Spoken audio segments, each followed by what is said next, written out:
Welcome to The Art of Growth. This is Jim Zartman, and today Joel Hubbard and I are talking to a 3 panel. This is a panel of type 3s who are putting their own language to the core motivation and the patterns of their type. These kinds of conversation are the very foundation of the Enneagram, which is based on self-reporting as people describe what it's like to be them. And the greatest experts on any type are those who are that type, and the incredible variety that we find there. If you are new to The Art of Growth, you can find out more about us at theartofgrowth.org. That is where you can take a free Enneagram test or instincts test or sign up for some coaching. If you are an organization that would like us to train your team in communication, conflict, personality, then reach out to us at theartofgrowth.org and we'll set up an exploration call to discuss what that could look like for you. But for now, let's jump in with our Type 3 panel. Welcome to the Type 3 Patterns Podcast. I am so thrilled to have each of you with us. Why don't you start by introducing yourself and tell us where you're from? I'm Sarah, and I am in Nashville, Tennessee area. I'm Terry. I'm in Tucson, Arizona. I'm James. I'm in Glendale, Arizona. And I'm Corinne. I'm in Philadelphia.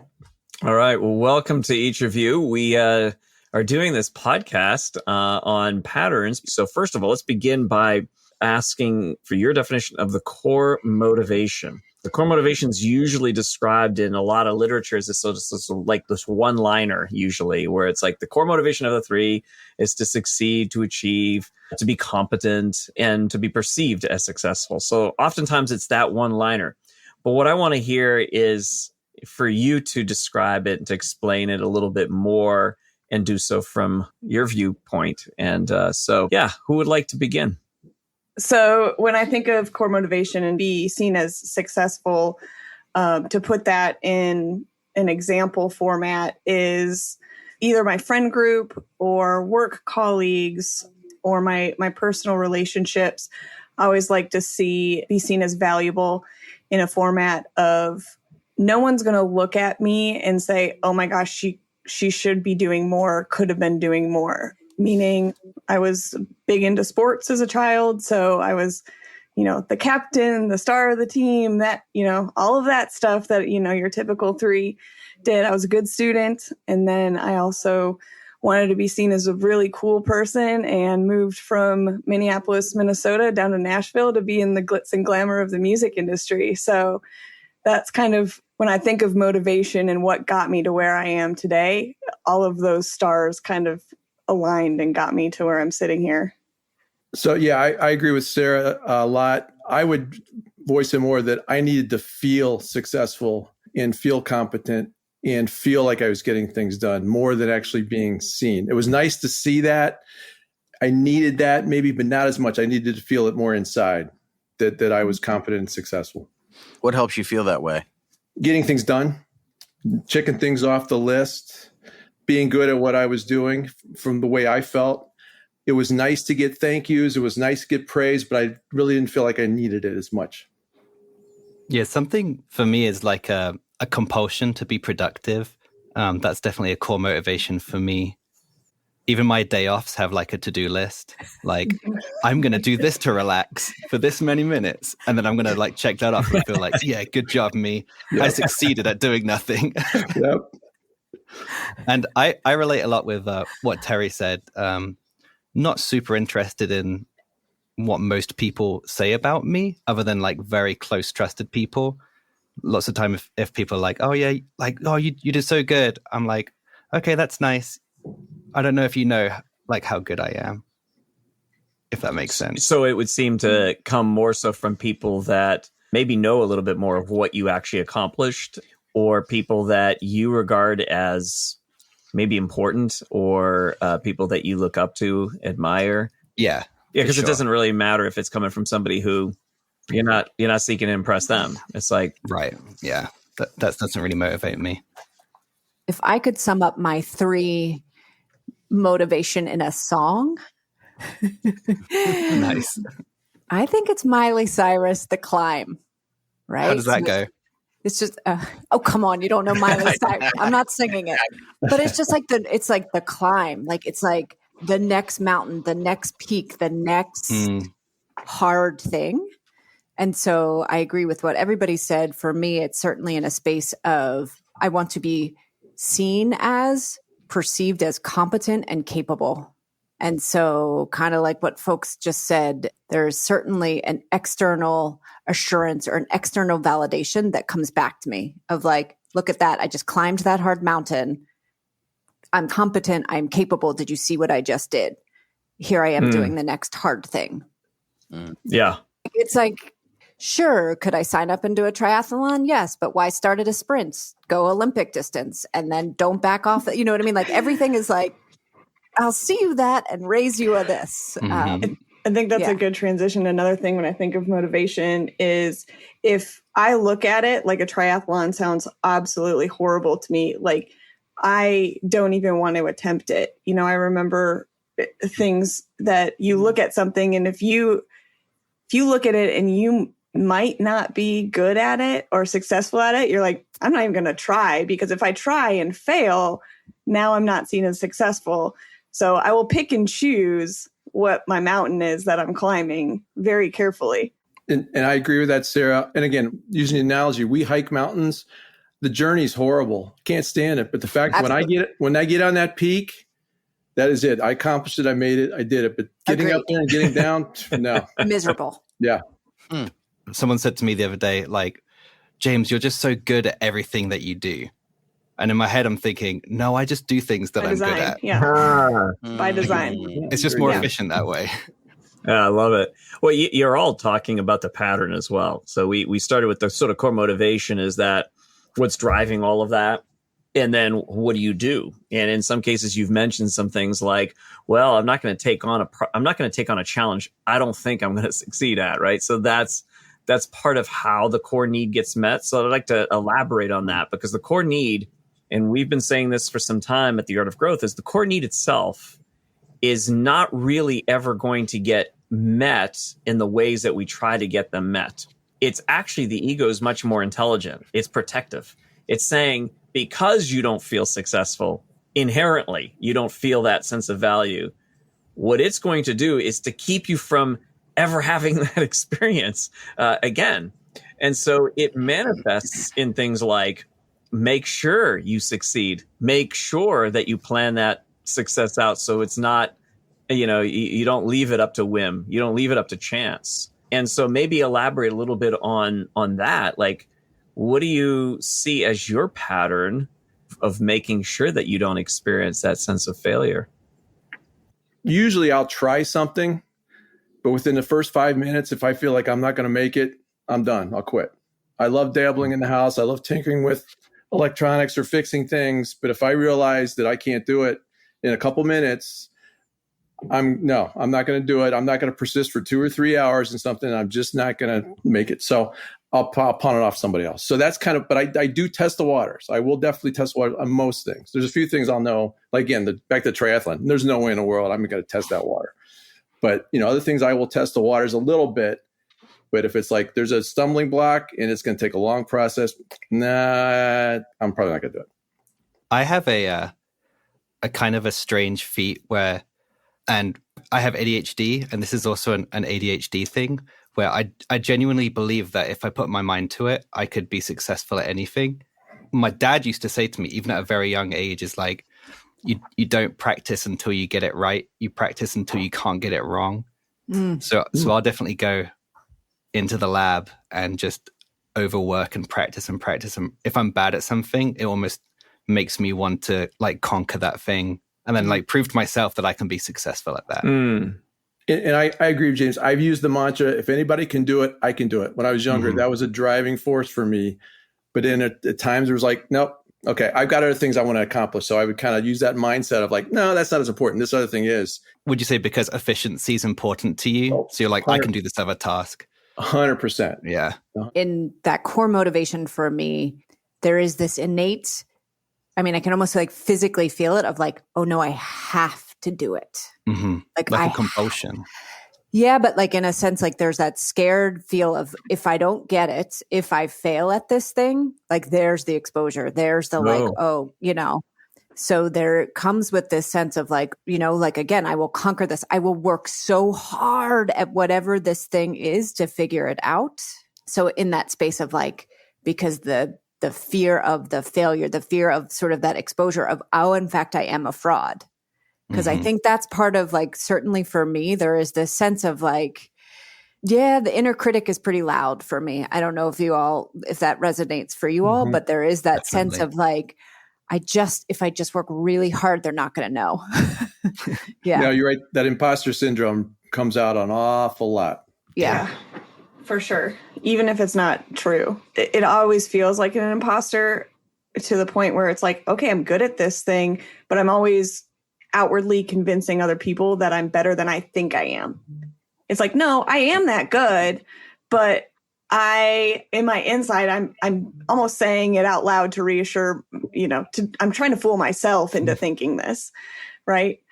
Going back to the trying new things, I feel like that was something that was a really heavy pattern in my early childhood, but the last several years of my life. I heard Matthew McConaughey say this on a podcast once, and it was when we were growing up, my dad would sit us around the dinner table and go around the room and say, "What'd you feel at today? What'd you feel at today? What'd you feel at today?" And he would talk about everything. You had to come with a failure today.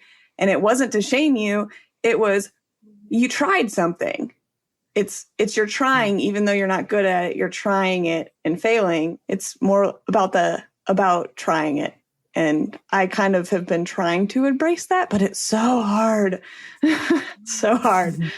So talk to me a little bit about the imposter syndrome. It helps understand, like, why is it that you don't feel like you're good at something when you've done the work to get there and be good at it? Like, what's the imposter? Where's that coming from if you're actually competent? Well, I'm competent, but there's always somebody better than me. I'm not the best at it. I was a very competitive gymnast growing up, as I mentioned earlier. And when I got through high school, I was debating whether to go to college and further my gymnastics career. And I did not get a D1 team that was really chasing me because I wasn't that good. And so instead, I chose a school that didn't have gymnastics at all because I'm like, oh, well, this is the school I wanted to go to because I didn't get that D1 team. So even though I was a good gymnast and I was like one of the best ones in the state, I felt like I wasn't good. I wasn't that good. I wasn't good enough because where I wanted to be didn't want me. So I pull out. So I learned early on that I was not going to be the best in the room. I was a pretty good athlete when I was a child, and I was one of the smartest in my class, et cetera. But I learned probably high school, maybe college, that I was not going to be the top of the class all the time, et cetera. But yet the imposter syndrome stayed because I never felt like I was where I could be. I always felt I could get better. I always felt I could be better. I was good enough, but there was always another level that I could get to if I really pushed myself. But even if you got to that level, there'd be another level. Yeah, it would just keep going. If I was third or fourth, I could get second. Even if I was first, well, that wasn't still. There's another level to get to, even if you're on top. Yeah. So yeah, in my mind, you're never. I set one world record, but there's others that I still haven't set. Yeah, with like the mountain hiking analogy we were running with, like, I don't know if I've ever gotten to a peak without immediately seeing what the next peak is to climb. Yep. It's almost like being I'm looking forward, but I'm also being chased by that. I love that analogy. You can only ride your victory for so long. They say a 3 is great at leading a team to a destination, but they're never there for the celebration. They're already planning the next goal. We're never there to celebrate ourselves or our team and what we've accomplished. We've already moved on to the next goal and the next thing. So we can fulfill that need. Yeah. So let's talk about maybe a couple other features. Okay. So we've talked about this one is that drive to succeed and a little bit about the imposter syndrome. Let's talk about another feature, which is planning and how that serves you in your type to getting to that place of success. Some other people think, well, 3's, you're planning, but you're, like from an outsider as a 7, I would look at it and go, wow, that's a really tight plan, or that's got a lot to it. So talk about like, how is that part of the pattern that serves the core need? So if you've got 20 things on your to-do list for that day, you've got a plan on how you're going to get all those 20 things done. Getting 18 or 19 done doesn't make it. So planning is everything. And the plans being disrupted can be pretty hard to deal with. Mm-hmm. But planning, even just little things and the efficiencies of how you plan. In my work, I had my days down to 5-minute increments. And it was hard. Jeez. If it got disjointed, it was tough, but I made it up. I had to then replan on how to make up those 5 minutes or 10 minutes. You're my hero. Yeah. And I would say the waking up, like physical waking up, like the grid sort of starts forming in my brain of like, here's, and my analogy or in the visual on this one is like almost each day feels like a double black diamond. Like, okay, there's this many things. Here is the plan. I know a curveball, you know what I mean? Like something's coming. And so, yeah, each thing is like, okay, still have to get X, Y, and Z done. But now there's this thing, kind of like Terry was just saying. But that's my waking up thought. And I've in trying to practice a little bit more is like, just have it a couple body breaths before we start putting on the armor or putting on the ski suit to head down the mountain. There's a lot of mental gymnastics that go on how to get through what has to, quote, get done. And there's a lot, I would say, in that, Joel, in that space of like productivity and planning. It kind of is to James's early, from one of your first remarks, James, of like, we're not good at just, or I'm not good at just being still. Being like there's like doing, producing, like that feels air quotes good. Okay, I'm really curious about this. So you're driven by I want to be seen as successful or feel successful. Like I want to like this sense of accomplishment. But while I'm getting there, I have this imposter syndrome, and I have to like burn myself in order to keep going to get there. But as soon as I get there, there's another goal and it has to keep going. Mm-hmm. Does it ever get to a point where it feels like the entire thing is like a practice in futility? Like this is just so cyclical and I went off the train? I don't feel like it's cyclical because I feel like each day we have a different challenge that we're trying, we make it interesting. But as far as, I mean, burnout's real for us and it's very easy. Yeah. So the only way it dies is when our body tells us to die, figuratively speaking, when we crash hard. When my boyfriend walks into my house and I'm laying on the couch in the living room, he immediately goes, uh-oh, do I need to come back in like 2 days? And I'm like, yep, change channel. But the efficiency and logistics portion of it is like one of my passions, and it just comes so easy. I don't understand how nobody thinks the way I think, I guess. And when things are laid in front of me and they're like, how are we going to accomplish this? I'm like, oh, that's easy. This Tetris here, done. Got it. Boom. We've done it and accomplished. Let's go. And they're like, wait, you have to explain. What did you just do? I'm like, don't worry about it. Let's go. Come on. We can just come with me, Mm-hmm. And so it's very easy just to see it. And it's easy to get out and ahead of people that way too. But the accomplishing is very satisfying when it comes to efficiencies. Yeah. At the risk of sounding arrogant, like to piggyback on what you're saying, I had to learn not to get frustrated mm-hmm. with people like just not understanding that I'm going to be right about this. I've thought about this. I've planned it for like 2 hours at 3 a.m. this morning. Like everything's figured out. Let's go. Yeah. Like I'm going to be right. Yeah. Do I have to explain it to you? It's very hard to let go of your agenda. You're exactly right. Yeah. I would say how it physically manifests burnout in me in injury. And it has taken a while for me to piece this together. But I have herniated discs in my neck. I have herniated discs in my back and landed in surgery. It shows up where my body physically gives out.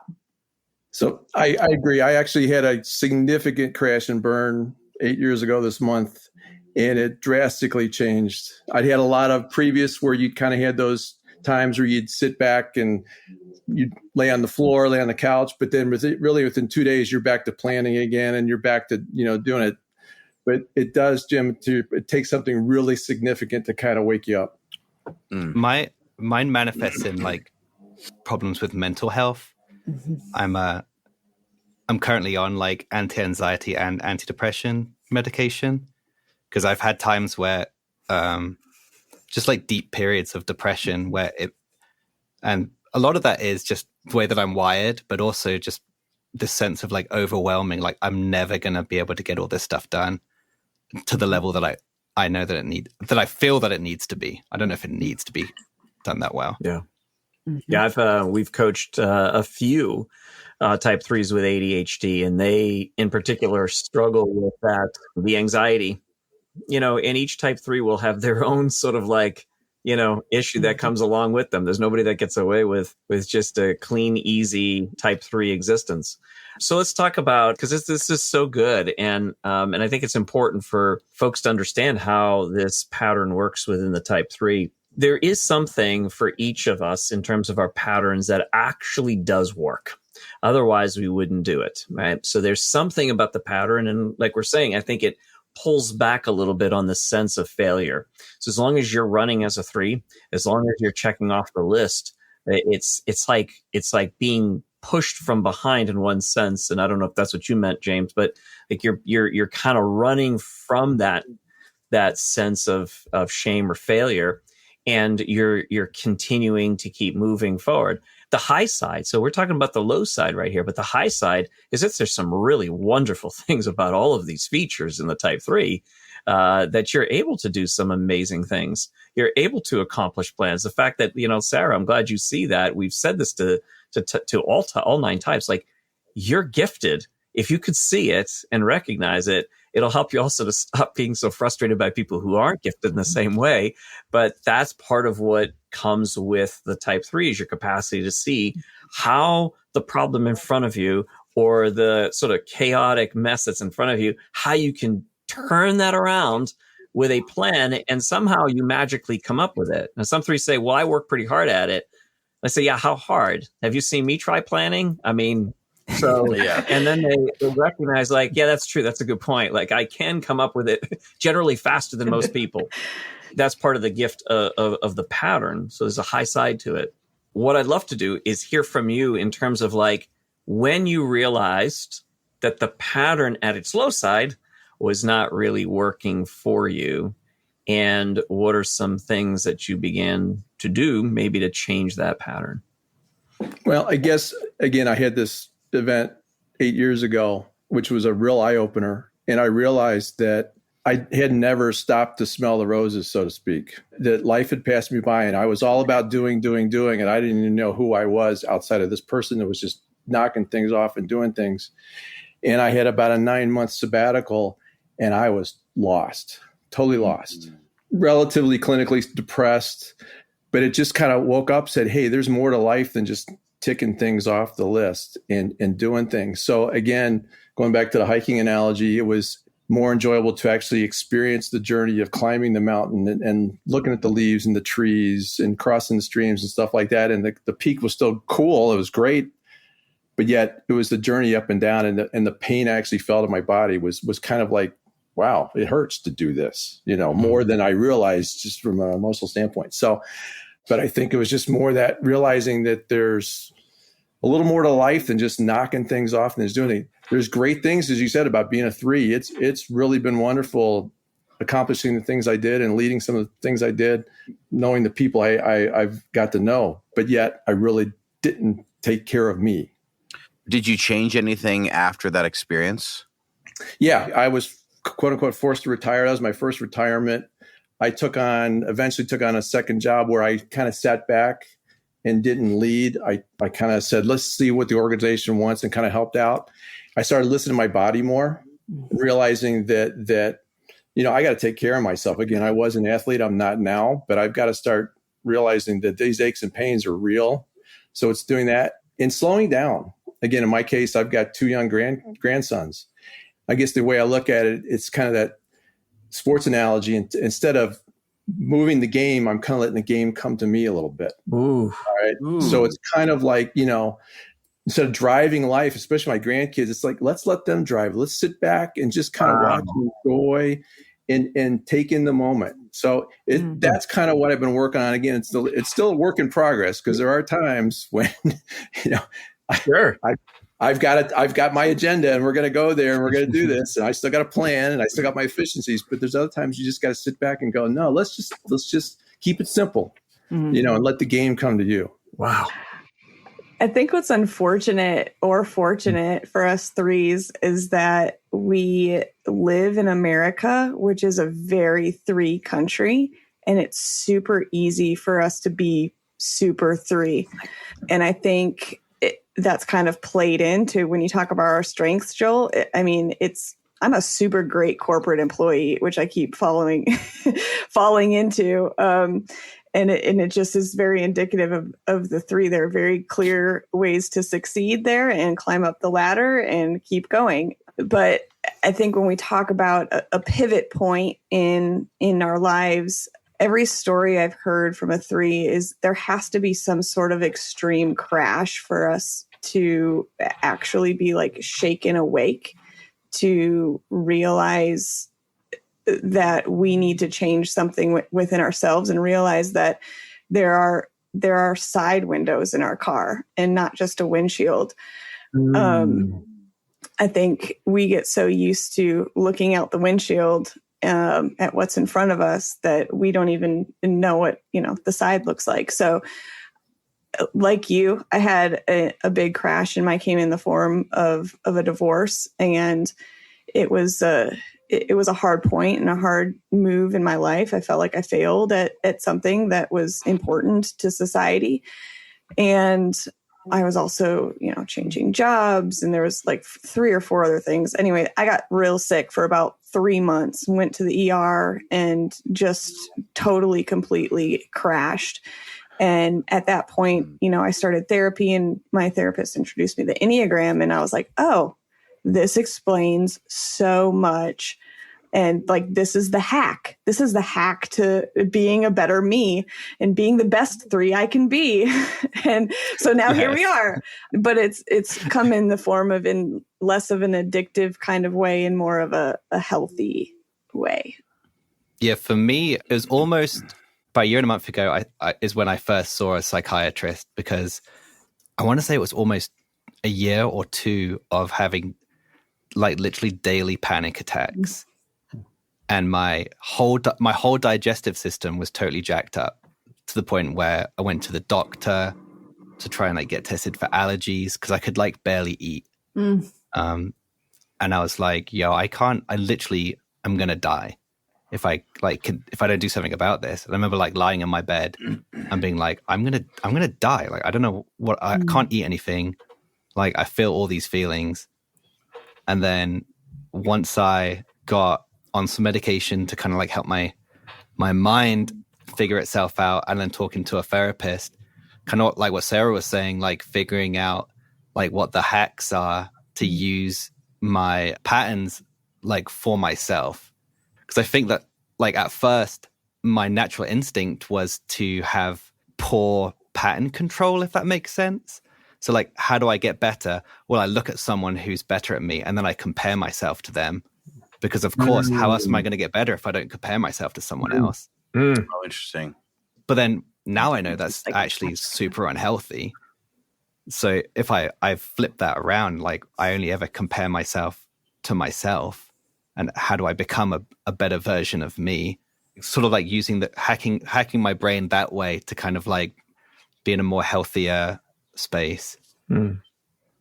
So, Joel, this came with a coaching session with you. My very threeness, right? And I'm relatively new. I stumbled into the Enneagram. Yes, plenty of years of therapy and panic attacks and keep going. But about 3.5 years ago in a podcast, and was like, oh my God, what's this thing? Right. And then as a 3, just went all in, because why not read and listen and figure it all out. It was like the film kind of like pulled back. But Joel, in a session with you over the summer, you were like, you're never not going to be a 3. Yeah. And there was some real space in there for me, because I think, see, the MO for me is then like, well, then I've got to do it better. Like I've got to be the healthiest, like not even the healthiest 3, but like, here's this 3 thing about me that I've got to figure out. I got to figure it out so I don't have panic attacks and I don't have anxiety and I don't have, like, I have to figure this thing out. And so there was some space of just like, yeah, this is how I am. Like this, and that's okay.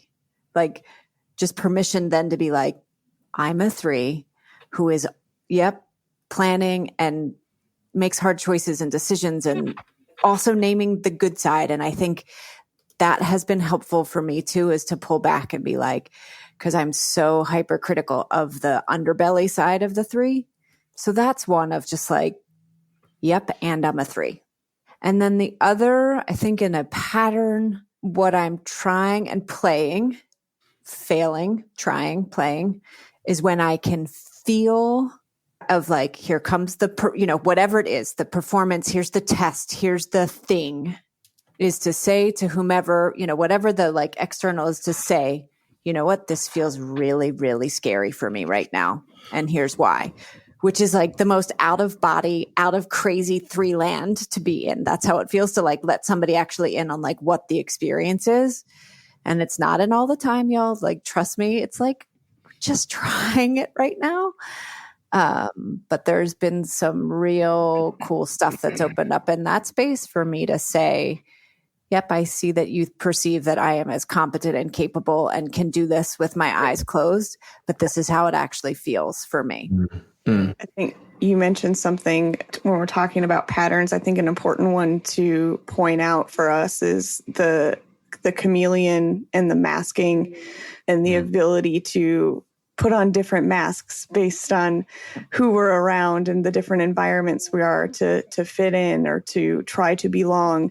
And I think when I first stumbled into the Enneagram and found a community, I was pretty quiet in it, because I sat back and I'm like, they all know. Like, I can't, like, they know a 3, they know me. Like, I can't fake them out. Like, what am I going to do? I don't belong here. Like, what am I going to do?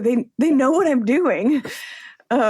And I've just learned to embrace it. And it's like, if I'm not vulnerable and honest in this environment, I'm never going to get anywhere, and I'm never going to get better. So this has been the safest place for me to choose to, open up. I also wanted to add that, this sense of like only wanting to do things that I'm good at or successful, like choosing my own adventure. Like, having children completely blows that out of the water. So when you were talking about like, what's something you failed at today? If I was at the dinner table every single day would be like parenting. Like, I could have been more patient. I could have been nicer. I could have been more present. I could have, like, I changed that diaper. Like, that was maybe, it wasn't quite lined up properly. I like to get it like perfectly lined up on both sides. Not saying that having children is like a hack. Don't just have a kid to like cure your type 3-ness. But thanks for clearing up that messaging that goes out. Yeah. That will end up on some type 3's checklist. Okay. Exactly. Had children. Children. Oh, this is wonderful.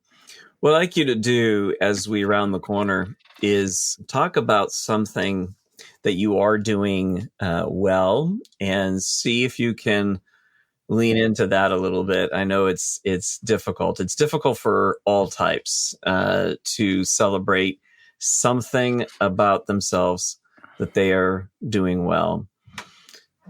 And this is the thing that may surprise some folks. I'm so glad you've already said it, that and I think it came from you, Sarah, that sometimes you may drop some hints about your success, or you may even say, quite plainly that you've succeeded at something. And it may come across to some people as you actually believe that, and, you're just sort of like reveling in it. But it's actually not true for the 3. It's the opposite. It's that I don't feel that. And so I'm trying to elicit that externally. And so do your heart something good tonight, and just express something about yourself that you are celebrating, something good that you have done. some growth area, whatever it is. I've been practicing meditation for the past year, and I've been rocking it. I've been doing really great at that. It's become like the one avenue for me to bring peace to my mind and not focus on the next peak and not focus on the to-do list. And it's allowed me to like control what I call like my compulsions to be productive. So I use like a little app that guides me, and I'm like really proud of myself for making Very that good. like step as a type 3, you know. It's excellent. Do you want to recommend like the kind of meditation you're doing or the app that you're using that's helping you? Yeah, I use an app called Balance. It's free for a year, and then I think it's like, I don't know what the cost is, but I don't care because I'll pay for it. It's changed my life. But the type of meditation that I like, that's been most helpful for me is, or the technique is labeling. Like something that I have a propensity to do is give every thought my full attention, so I can like really explore it, get down to the nuts and bolts. How am I going to overcome this fear, problem, puzzle, whatever?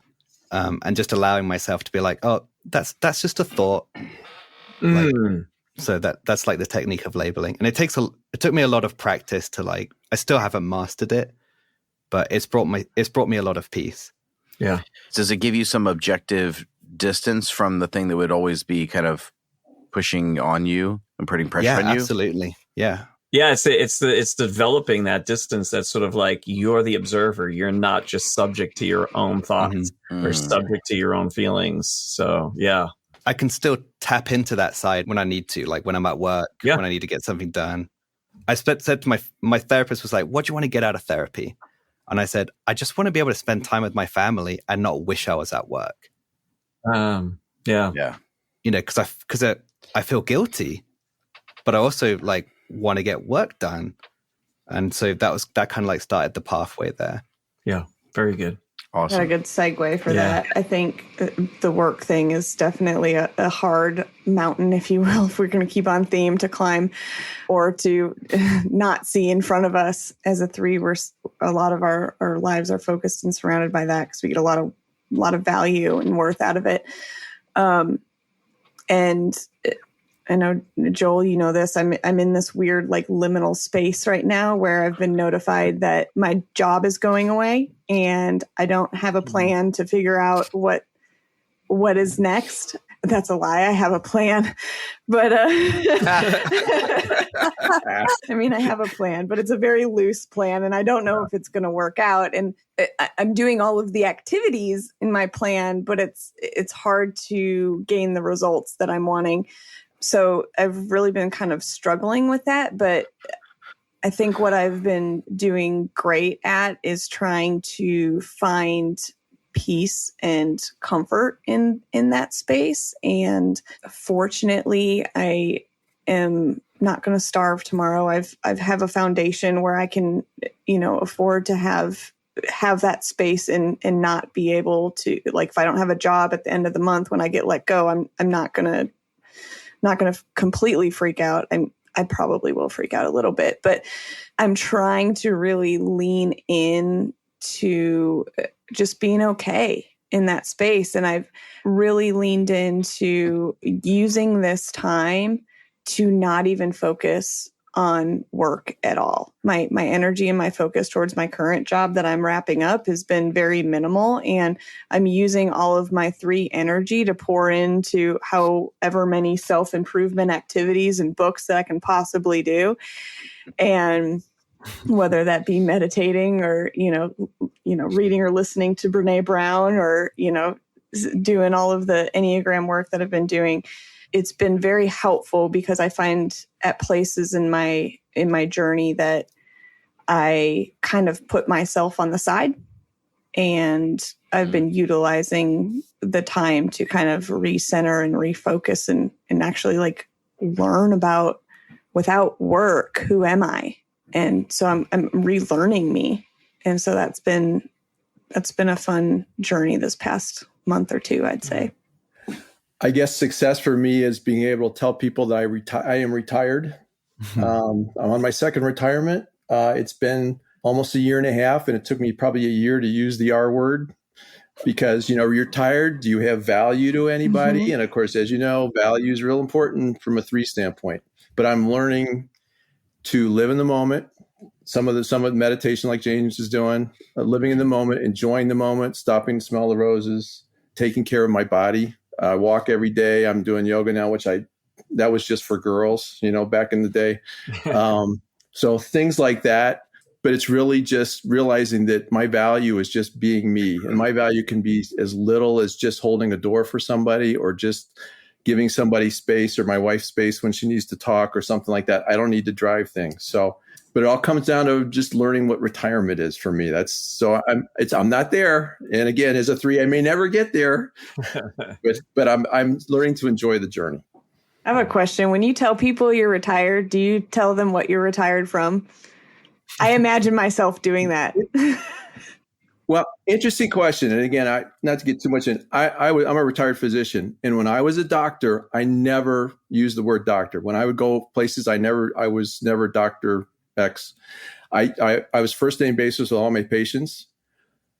Once my first retirement, it was Dr. So-and-so. I mean, I used it everywhere I could because I was trying to hold on to. Now, no, I was a big thing about 6-8 months ago. I said, I'm not a doc anymore. I'm too far. I'm too gone from it. That's not my identity. My identity is, Terry. Yeah, it's a journey. It took a while, but I've let go of it. Well, and you can look forward. I love the fact that Terry, you've got you've grown quite a bit, and you're at a place now where that's helpful to other 3s. I look to 7s that are further along than me, and that's been helpful because you can, it's not a 7 that can model to a 3 what a 3 should look like. It's really another 3, and so I'm really grateful for that. I would say in where I am in this space, I'm trying to practice and notice in the space of I can trust myself. So it's, sort of thematically that what we've all been talking about, but trying to notice a little sooner of where I'm caught and hooked in that space of external validation and where that puts me on the treadmill. Cause then I put myself on that treadmill sprinting, but I can trust myself. Is it to slow the pace down? Is it to get off the treadmill? Is it to even get on in the first place? So just trying to come back to that. There's been some spaces where it's, in moments where I can see, like, I'm like, oh, like you're in a tizzy right now, Corinne, because you just kicked butt over here and did and like, did anybody even see it? And then it's like, hang on, sister, right? Like just notice there of like, just then trust myself of what I did, why I did it, and find space and peace in that. But it's hard. It's almost like an every constant reminder of like, pause. I can trust myself. Well, and for you and I celebrate that in you because that's what you're practicing. There's no destination, not in the sense that there's an arrival point at which you will be no longer whatever it is. Yeah. Or there is none. Yeah, there's just the practice, and that's what you do. And we're celebrating that in you, that you're practicing this. You're catching things a little bit earlier, and that compounding over time starts to become a real big thing. And then, in several years from now, it's like, wow, I'm not struggling with this nearly as much as I did before. So that's part of the growth. Yeah, and then also learning to celebrate. Look, you're a 3. You're all 3s, right? The ability to shapeshift, to become what it is you need to become as an efficient way of then getting to that place of deriving value or feeling, of really giving somebody what it is that they need in the moment because you were able to adapt. Like that's a wonderful quality within the 3. The ability to plan, the ability to see where there are inefficiencies and create efficiencies, like learning to celebrate. These are the things that I can do. And I would add a last thing, a final thing, and that is to recognize that you are the talent. It's already present within you. And it's not something external that you are achieving through sheer hard work. It's already inside you. And so thank you so very much. So thank you for joining us, and thank you, Type 3s. We appreciate you. If you aren't subscribed, do it. You don't want to miss anything. You can also follow us on Instagram at just Art of Growth. You can sign up for our newsletter at theartofgrowth.org or reach out to us there if you need help navigating an area of life where a coach could be a useful voice in your life. But for now, my friends, may you engage with the energy within you that allows you to achieve the desire within you that will move your heart, mind, and body into action to do what you're proud of, but to do it from a place of gift, of service, of wonder, and of joy, the trustworthy compass. Grace and growth, my friends.